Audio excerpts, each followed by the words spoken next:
जन्म, ज्ञान प्राप्ति और महापरिनिर्वाण, ये तीन बड़े कार्य आज ही के दिन, बैसाखी पूर्णिमा के दिन तथागत गौतम बुद्ध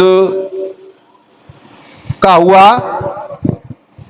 जैसा कि आपको विदित है, 563 ईसा पूर्व, यानी ईसा से 2025 से 563 ईसा पूर्व लुम्बिनी वन में राजा शुद्धोधन और महामाया के यहां सिद्धार्थ के रूप में बुद्ध का जन्म हुआ और 29 वर्ष की आयु में उन्होंने महाविनिष्क्रमण किया और 29 वर्ष की आयु के 6 वर्ष उन्होंने घोर विपश्यना की, तमाम विभिन्न संप्रदायों को, विभिन्न मान्यताओं से उन्होंने ज्ञान प्राप्त किया। अंत में जाकर उन्हें बोध गया के अंदर पीपल वृक्ष यानी बोधि वृक्ष के नीचे बैसाखी पूर्णिमा के दिन जो जीवन का, प्रकृति का रहस्य है, उसको उन्होंने जानने का लाभ लिया, जिसे बुद्धत्व लाभ कहते हैं। उन्होंने कहा, अविद्या पश्या संखारा, संखारा पश्या विज्ञान, विज्ञान पश्या नाम रूप, नाम रूप पश्या षडायतन, षडायतन पश्या पशु, पशु पश्या वेदना, वेदना पश्या तन्हा, तन्हा पश्या उपादान, उपादान पश्या भव, भव पश्या जाति, जाति पश्या जरा मरण शोक परवे दुख दो मनस उपादाय संभवंती एवमेव तस्सु केवलस्य दुख गंधस्य समुदयोति। इस संसार में जितने भी दुख हैं, उन सब दुख का कारण तथागत ने अपनी घोर विपश्यना से जाना बैसाखी पूर्णिमा के दिन, कि व्यक्ति अविद्या के कारण कोई ना कोई संस्कार करता है, जिससे विज्ञान पैदा होता है और विज्ञान पैदा होने से उसका नाम रूप शरीर और मन का निर्माण होता है। उसके साथ 6 इंद्रियां उसके शरीर में प्रविष्ट होती हैं और जब 6 इंद्रियां होती हैं तो उनसे स्पर्श होता है और स्पर्श होने से उसे वेदना होती है। वेदना दुखद भी होती है, सुखद भी होती है। यही वो भव चक्र में फंस जाता है।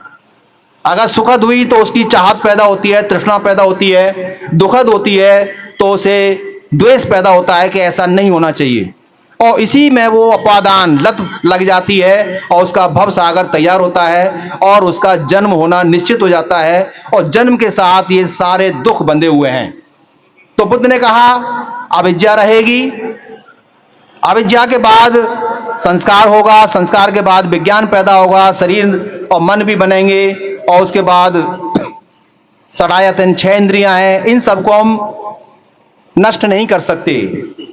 लेकिन वेदना जो होती है, तृष्णा जिससे पैदा होती है, उस पर हम नियंत्रण कर सकते हैं। अगर हम चित्त को एकाग्र कर लें, मन को एकाग्र कर लें, चित्त को शांत कर लें, तो हम अपने जो हमारा व्यवहार है उस पर हम नियंत्रण कर सकते हैं और अपनी जो तृष्णा है, वेदना है, उन पर हम नियंत्रण कर सकते हैं। तो वहां से ये जो श्रृंखला है 12 कड़ी, ये टूट सकती है। तो जब तृष्णा नहीं होगी तो उपादान नहीं होगा, उपादान नहीं होगा तो भव नहीं होगा, भव नहीं होगा तो जन्म नहीं होगा। हम जन्म और मरण से मुक्त हो सकते हैं। जब उनको ये ज्ञान प्राप्त हुआ तब उसने कहा, तब भगवान बुद्ध ने कहा, उनकी पहली वाणी निकली, अनेक जाते संसारं संधा विसंग अने विसंग गेहकारकं गवे संतो दुखा जाते पुनः पुनः गेहकारक दिठोसी पुनः गेहंग ना काहसी सबाते फासुका भग्गा गहकूटं विसंगतं विसंघारगतं चित्तं तन्हानं खयमज्जका।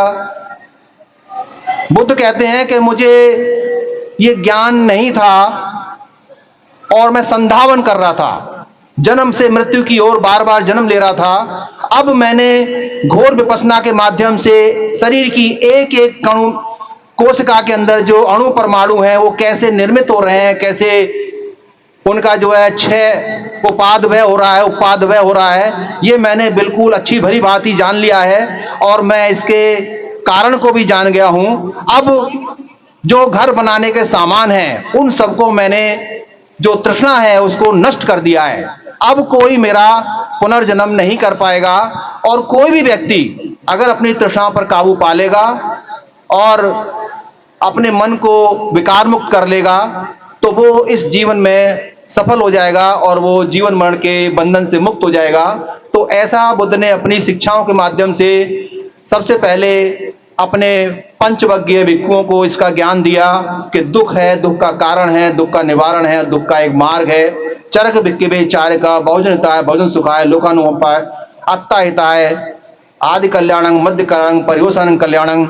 और वही भिक्षु संघ के माध्यम से ये संदेश जन जन तक पहुंचा, लोगों ने बुद्ध की शिक्षाओं को ग्रहण किया और शीलवान बने, शील संपन्न लोगों का ये देश बना, भारत बौद्ध में बना। और वो उसी का परिणाम है कि हम सभी लोग, हमारे अंदर जो नैतिकता है वो हमारे पीढ़ी दर पीढ़ी हजारों साल से हमारे माता पिता के माध्यम से हमारे अंदर आई और हम चाहे कितना भी अपने मन को विकार युक्त कर लें लेकिन फिर भी हम, हमारे अंदर अभी नैतिकता के अंश पड़े हुए हैं, उनको और विकसित करने की बुद्ध की शिक्षाओं की आवश्यकता है। जो बुद्ध पूर्णिमा या भगवान बुद्ध की शिक्षाओं के चिंतन मनन करके उनको अमल करने से उन्हें हम और विकसित कर सकते हैं।